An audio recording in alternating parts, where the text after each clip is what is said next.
ग्रहण तो आएगा और जाएगा, लेकिन इस सवाल का जवाब कौन बताएगा कि ज्योतिष शास्त्र जो सूर्य ग्रहण के और उसके प्रभावों को लेकर कहता है वो सही है, या जो वैज्ञानिक कहते हैं कि कोई डर नहीं होना चाहिए, कोई सोचने की चिंता करने की बात नहीं है, ये सही है। और इसी पर चर्चा करने के लिए हमारे साथ कुछ खास मेहमान बने हुए हैं।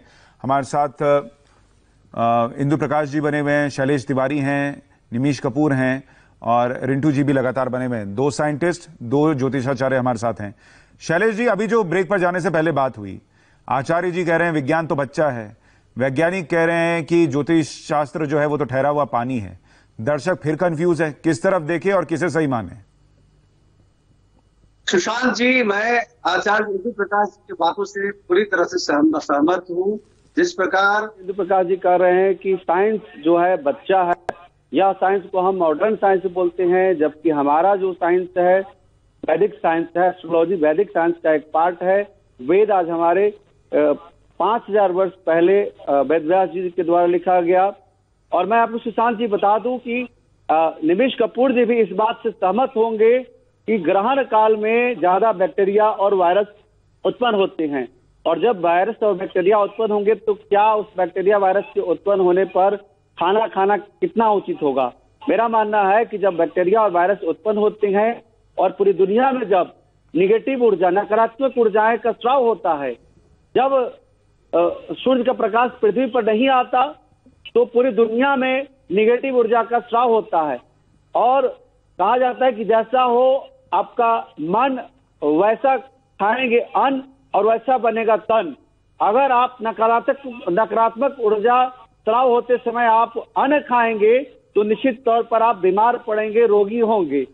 और मेरा मानना है नहीं, लेकिन शैलेश जी, आप देखिए इसको हम तर्क की कसौटी पर तोलते हैं कि दुनिया। एक मिनट, आ रहा हूं निमिष जी, आ रहा हूं शैलेश जी, आप ही से पूछ रहा हूं। शैलेश जी, अगर दुनिया भर में ये ज्योतिष शास्त्र तो मुख्य तौर पर हम भारत में मानते हैं, दुनिया भर के देशों में सूर्य ग्रहण हुआ, जहां जहां सूर्य ग्रहण को ज्योतिष शास्त्र से जोड़कर नहीं देखा जाता, लोग खा भी रहे हैं, पी भी रहे हैं, बाहर भी निकल रहे हैं। मैंने आज तक किसी ग्रहण के दौरान कोई खाना पीना नहीं छोड़ा। मेरे साथ क्या बुरा हुआ, दुनिया के साथ क्या बुरा हुआ? सुशांत जी, ज्योतिष विज्ञान भारत में है, अपनी भाषाओं में, संस्कृत में, लेकिन और भी भाषाओं में ऐसा नहीं है।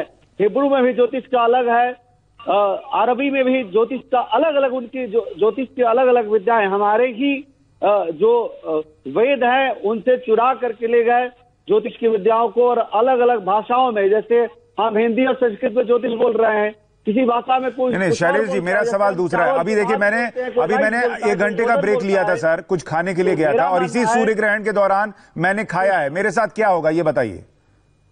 सुशांत जी, सूर्य ग्रहण के समय भोजन नहीं करना चाहिए। आप देखिए, इंदु प्रकाश जी सामने है, आदरणीय है, उन्होंने स्टूडियो में, पिछले साल आप भी थे, सूर्य ग्रहण के समय एक साइंटिस्ट स्टूडियो में ही खाना खाए। खाना खाना अलग बात, लेकिन उन्होंने खाकर कैसा दुष्प्रचार किया सनातन धर्म का, उनके 2 दिन के बाद डेथ हो गई। पूरा दुनिया जानता है इस चीज को। अरे सर, ये अब अगर मान लीजिए मैं ये सवाल पूछ रहा हूं तो 2 दिन बाद क्या मेरी मौत हो जाएगी? ये नहीं, तो मैं सुशांत जी, मैं आपकी बात नहीं कटल है, आप दीर्घायु हो। मेरा ऐसा मानना है कि ऐसा योग संजोग बनता है कि जब खाना आदमी खाता है तो खाना में बैक्टीरिया वायरस आता है। ठीक है रिंटू जी, नहीं, अभी इसी पर रुकते हैं सर, 1 मिनट, खाने की बात हम कर रहे हैं। रिंटू जी, अभी शायद मेरे ख्याल से आप लोग चूंकि वैज्ञानिक हैं, आप लोगों, हाँ, आप लोगों ने भी कई बार सूर्य ग्रहण लगा होगा और खाना खाया होगा, उसमें कोई फर्क पड़ता है क्या?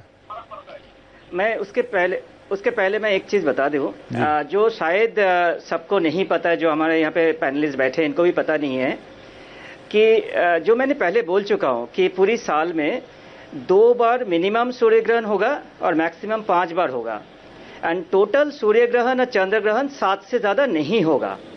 इसका मतलब ये है, आज हम लोग इसके बारे में इतनी चर्चा कर रहे हैं क्योंकि ये दिख रहे हैं। पूरी दुनिया में पूरी साल में 7 बार ऐसे होते हैं तब, लेकिन ये चर्चा नहीं होते हैं। और जो बोल रहे जो बैक्टीरिया बढ़ जाते हैं, ये इतनी कम समय के लिए सूर्य ग्रहण होते हैं, जो सूर्य किरण रुक जाते हैं, वो भी एक छोटी सी जगह में, पूरी दुनिया में, पूरी जगह में, सब जगह में सेम है। तो वो छोटी सी जगह में कौन सा बैक्टीरिया ग्रोथ ज्यादा हो जाएगा, वो जरा प्रूफ कर सकते हैं क्या? ठीक है, 4 घंटे 6 घंटे में आप कह रहे हैं कितना बैक्टीरिया बढ़ जाएगा कि आदमी को बहुत नुकसान हो जाए? कुछ नहीं होता है, कुछ भी नहीं होगा, और बाकी जगह में सूर्य ग्रहण नहीं हो रहा है। ठीक है, अब इंदु प्रकाश जी का तर्क लेते हैं। इंदु प्रकाश जी। नहीं, आप पहले कपूर जी से पूछ लो, बड़ी देर से बेचारे हाथ उठा रहे हैं, इनको भी अपनी बात कह लेने दो। नहीं, आप पहले बता दें सर, आपका इस पे तर्क क्या है? और वैसे जो अभी चर्चा चल रही है। नहीं, हमारा इसमें तर्क ये है कि as a scientist they say that they always keep a window open. पहले तो मैं रितु जी को कहना चाहूंगा कि वो अपनी भाषा पे थोड़ा ध्यान दे। जो उन्होंने कहा कि ये मैं बता दूं, जो यहाँ पैनलिस्ट बैठे हैं उनको पता नहीं होगा, पहले से अगर वो ये मान के चल रहे हैं दूसरों को नहीं पता है, रिंटू जी मैं आपके बारे में वो बता सकता हूं, आने वाले समय में वो आपको नहीं पता है। इसलिए कृपया अपनी भाषा पे ध्यान दें, किसको क्या पता है और क्या नहीं पता है। नहीं, हमें जानने का जरूरी नहीं है वो चीज। दूसरी बात ये है कि साइंटिस्ट नहीं, साइंटिस्ट नहीं तो आप क्यों कह रहे हो नहीं पता है? हमें सब पता है जो आप बता रहे हैं, ये सब बचकानी बातें हैं। और आपको अभी 150 साल से पता है, हमको 3000 साल से पता है। सो प्लीज कीप, हमको अपनी मर्यादा के अंदर रह के बहस करनी चाहिए और तर्क के आधार पर बहस करनी चाहिए। देखिए, if you keep a window open it's okay. क्या आपके पास ऐसी कोई स्टडी है कि जिन लोगों ने खाना खाया उनको ये हुआ, जिन्होंने खाना नहीं खाया उनको ये हुआ? जब आप विज्ञान को धर्म के साथ पैरेलली दोनों को रखते हो तो ये देखो ना कि ये साइंटिस्ट हैं, कितनी बड़ी बड़ी तनख्वाहें पाते हैं, मोटी मोटी छोटी छोटी रिसर्च करते हैं। और इनको एस्ट्रोलॉजी में कहाँ रिसर्च हो रही, किस यूनिवर्सिटी में हो रही है? आप ये बताओ हमें।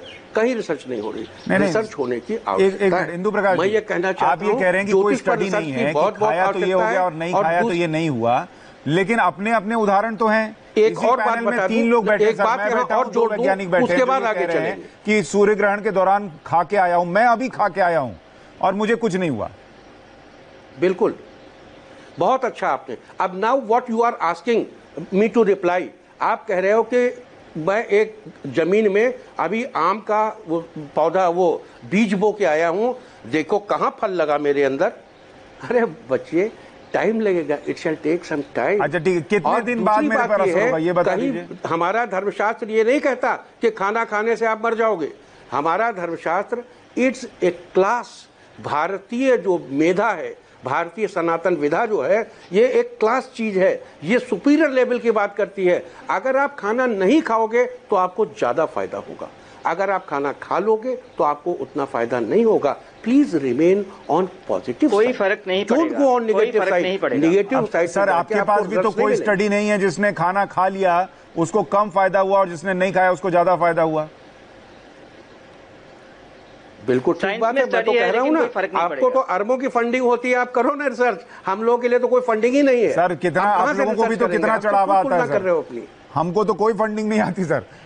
किसको चढ़ावा आता है? जो जितने ज्योतिष शास्त्र, क्या बात कर रहे हैं आप? जितने लोग आते हैं उनके पास भी लोग देखे जाते हैं। ज्योतिष विज्ञान का नहीं। देखिए, ये इस देश में बड़े दुर्भाग्य की बात है कि इस देश में धर्म को सब एक ही तराजू में तौल लिया जाता है। मुझे याद है आज से 15-17 साल पहले एक बहुत बड़े घराने की महिला आई और बड़ी खुश होकर हमसे बोली, पंडित जी आपकी कृपा से ये इस बच्चे के, हमारा बच्चा, उसको संतान हुई, उसकी शादी भी आपको करानी पड़ेगी।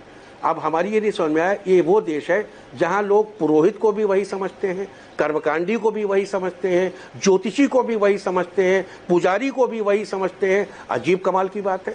अरे भाई, सबके अलग अलग रोल हैं, ऑप्थेल्मोलॉजिस्ट अलग है, जियोलॉजिस्ट अलग है, गायनोकोलॉजिस्ट अलग है, सब अपना अपना काम करेंगे। Why do you treat an astrologer to be a चढ़ावा वाला आदमी? नो, एस्ट्रोलॉजर्स को चढ़ावा नहीं आता। ठीक है, एस्ट्रोलॉजर्स, अच्छा ठीक है सर, 27 साल एमेच्योर प्रैक्टिस। अब कपूर साहब कुछ रिस्पॉन्ड करना चाह रहे हैं आपको। कपूर साहब। सुशांत जी, ये हमारी जो पौराणिक कथाएं हैं और पौराणिक मिथक है, ये हर देश में चले आ रहे हैं। अब आपको बता दें कि जो 1133 में इंग्लैंड में किंग हेनरी की मृत्यु और यूरोप में सन 1345 में यर्सिनिया में पेस्टिस जीवाणु के संक्रमण फैले थे, उसमें ब्लैक डेथ हो रही थी और उस समय ग्रहण भी पड़ रहा था, तो लोगों ने ग्रहण से वो ब्लैक डेथ को जोड़ दिया।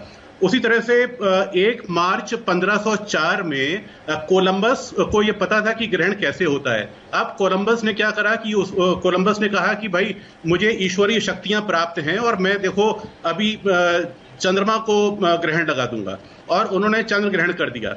और चंद्र ग्रहण तो होना ही था, लेकिन लोगों ने उनकी बात पर भरोसा कर लिया। उसी तरह से चाइना में ड्रैगन है, हमारे यहाँ देश में राहु केतु हैं। तो बहुत सारी बातें हैं जो बहुत लंबे समय से चली आ रही हैं, और ये हर देश में। और आपको मैं भारत का बता दूं, जो सबको पता है कि भारत में ग्रहण का जो जिक्र है वो 1500 ईसा पूर्व ऋग्वेद में मिलता है, जिसमें यह वर्णन किया गया है कि सूर्य ग्रहण की कहानी के अनुसार स्वर भानु नाम का एक दानव सूर्य को उसने गायब कर दिया, जिससे पृथ्वी पर अंधेरा छा गया। अब इससे देवताओं और मनुष्यों में हाहाकार मच गया, और देवताओं ने ऋषि अत्रि से प्रार्थना की, जिन्होंने सूर्य को एक बार फिर से स्थापित कर दिया और सौर भानु को बचाया। लेकिन यहां फिर आप पॉइंट नोट करेंगे कि ऋषि अत्रि ने जो व्याख्या की है 1500 ईसा पूर्व ऋग्वेद में, वो स्पष्ट तौर पे उन्होंने बताया है कि सूर्य और पृथ्वी के बीच स्वर भानु यानी चंद्रमा आ जाता है तो सूर्य ग्रहण होता है। तो सुशांत जी, मैं आपको बताने की यहां चेष्टा कर रहा हूं कि विज्ञान का इतिहास भारत की परंपराओं में रहा है। हमारे डीएनए में वैज्ञानिक दृष्टिकोण है, हमारे डीएनए में हमारे वंशजों के, हमारे पूर्वजों में विज्ञान की व्याख्याएं हुई हैं। तो हमें जरूरत है इस बात को कि हम अपनी चीजों को जानें। और बहुत सारी डिबेट्स में, डिस्कशन में कहा गया, हमारे ज्योतिषियों ने कहा कि हमारे विज्ञान के जो ज्ञान को तहस नहस कर दिया गया, कुछ को चोरी करके ले गए, कुछ को जला दिया गया। बहुत सारी हमारी परंपराओं का जो वैज्ञानिक परंपराएं थी उनको तहस नहस कर दिया गया। आर्यभट्ट का मैं जिक्र कर चुका हूं, 499 ईस्वी में, आज से 1522 वर्ष पूर्व आर्यभट्ट ने स्पष्ट तौर पर बता दिया था कि ग्रहण कैसे होता है। इतनी सारी वैज्ञानिक गणनाएं हमारे बीच हैं। अब उसमें शैलेश जी ने मेरी बात को गलत तरीके से कोट किया। उन्होंने मुझसे सहमति जताई कि मैंने ऐसा बिल्कुल नहीं कहा कि ग्रहण के दौरान कोई वायरस या बैक्टीरिया पनप जाते हैं। बिल्कुल ये बात मैंने नहीं कही। शायद हम अभी स्काइप के थ्रू बोल रहे हैं तो हमारी बात प्रॉपर दूसरे वक्ताओं को सुनाई नहीं पड़ रही है। ग्रहण के समय ऐसा कुछ भी नहीं होता। सूर्य से जो किरणें, जो पराबैंगनी किरणें, जो भी उत्सर्जन होते हैं दैनिक रूप से, वही ग्रहण में भी होते हैं। केवल चंद्रमा की डिस्क उसको ढक देती है, और 3 तरीके से ढकती है। जब चंद्रमा की डिस्क पूरी तरीके से ढकती है तो आप देखते हैं पूर्ण सूर्य ग्रहण, जिसमें अंधेरा हो जाता है और हम नंगी आंखों से उसको देख सकते हैं दृश्य को। आज वैसा नहीं हुआ। और दूसरा, अगर कुछ ढकती है तो होता है आंशिक सूर्य ग्रहण। और अगर ऐसा जगह चंद्रमा आ जाता है जब, जिसे कहते हैं एटम्ब्रा, एटम्ब्रा यानी बाहरी छाया के भी बाहर वाला क्षेत्र, एक अम्ब्रा, पेनम्ब्रा और एटम्ब्रा। तो एटम्ब्रा जो है वो रीजन में चंद्रमा की छाया पृथ्वी पर पड़ी और एक हमको कंगन की तरह सूरज दिखाई दिया। अच्छा, इसमें हम कपूर साहब एक बात बताइए कि आप किस भगवान में विश्वास करते हैं?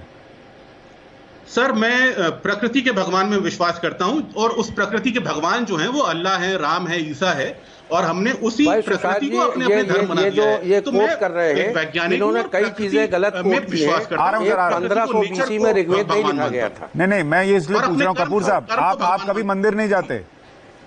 मैं हमेशा मंदिर जाता हूं, मैं बिल्कुल मंदिर में आस्था रखता हूं, मैं आस्थावान पुरुष हूं। लेकिन मैं ये कह रहा हूं कि अगर विज्ञान में, कई लोग ये पूछेंगे सर कि विज्ञान में अगर जो चीज का प्रमाण नहीं, उसको मानना नहीं, तो प्रमाण तो भगवान का भी नहीं दिख रहा है, उसको कैसे मानते हैं आप? ऐसा डिस्कशन है। देखिए, मैं यहाँ से गुजारिश करूंगा, अभी हम ज्योतिषी और विज्ञान पर डिबेट कर रहे हैं, डिस्कशन कर रहे हैं। नहीं, लेकिन उसमें सर नहीं, उसमें एक दिक्कत है सर, हम दोनों को तर्क के तराजू पर तोल रहे हैं। मैं इसलिए ये सवाल पूछ रहा हूँ कि क्या जो नहीं दिखता वो नहीं माना जाना चाहिए, ये सही है? सुनिए, मेरी बात सुन लीजिए। धर्म में हम तर्क नहीं ला सकते। धर्म जो है हमारी आस्थाओं की कुंजी है। आस्थाओं, हमारे धर्म जो है हमारे ग्रंथों में पाए जाते हैं, हम उसको अनुसरण करते हैं।